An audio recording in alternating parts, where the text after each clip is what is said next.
আসসালামু আলাইকুম রহমতুল্লাহ। প্রিয় মুসলিম ভাই ও বোনেরা, আমি আপনাদের সামনে আলোকপাত নং 150 নিয়ে আলোচনা উপস্থাপন করছি।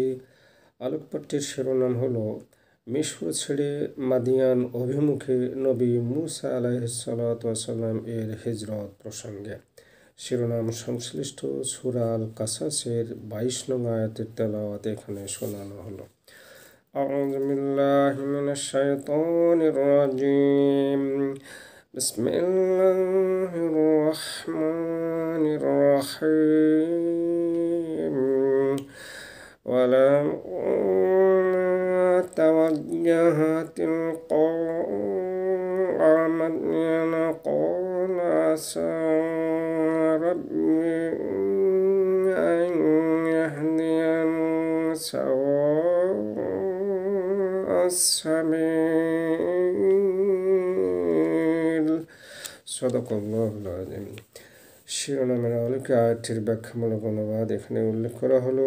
আয়াত 22, মহান আল্লাহ বলেন, ওহে নবী মুহাম্মদ সাল্লাল্লাহু আলাইহি ওয়াসাল্লাম, আপনি আপনার উম্মতে আসিয়া তথা অমুসলিম উম্মতের উদ্দেশ্যে একত্ববাদী নবী মুসা আলাইহিসসালামের হিজরতের ঘটনা বর্ণনা করে শুনিয়ে দিন যে অমুসলিম বাদশাহ ফেরাউনের পরিবারের সদস্য হিসেবে নিজ মায়ের কোলে লালিত পালিত হয়ে বড় হওয়া মুসা বনী ইসরাইলের পক্ষ নিয়ে মিশরবাসী কিপ্তিকে ধাক্কা মারা ও মারা যাওয়ার অপরাধে বাদশাহ ফেরাউন বুঝতে পারলেন এই সেই আমার স্বপ্নের শত্রু, যাকে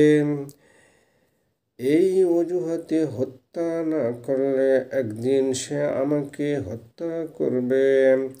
এমন খবর শুনে মুসা আলাইহিসসালাম যখন পিতৃমাতৃ ভাই পরিবার ছেড়ে মাদিয়ান অভিমুখে যাত্রা করলেন, তখন মুসা আলাইহিসসালাম দোয়া করলেন, আমি আশা করি আমার এক অদ্বিতীয় রব আল্লাহ আমাকে সঠিক পথ দেখাবেন, নিরাপদ স্থানে পৌঁছে দেবেন।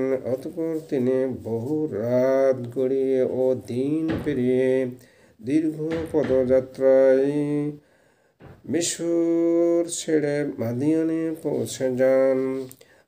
আলহামদুলিল্লাহ। আসুন মুসলিম ভাই বোনেরা, নবীগণ অধর্মের বিরুদ্ধে লড়াই করে ধর্মকে প্রতিষ্ঠিত করে গেছেন।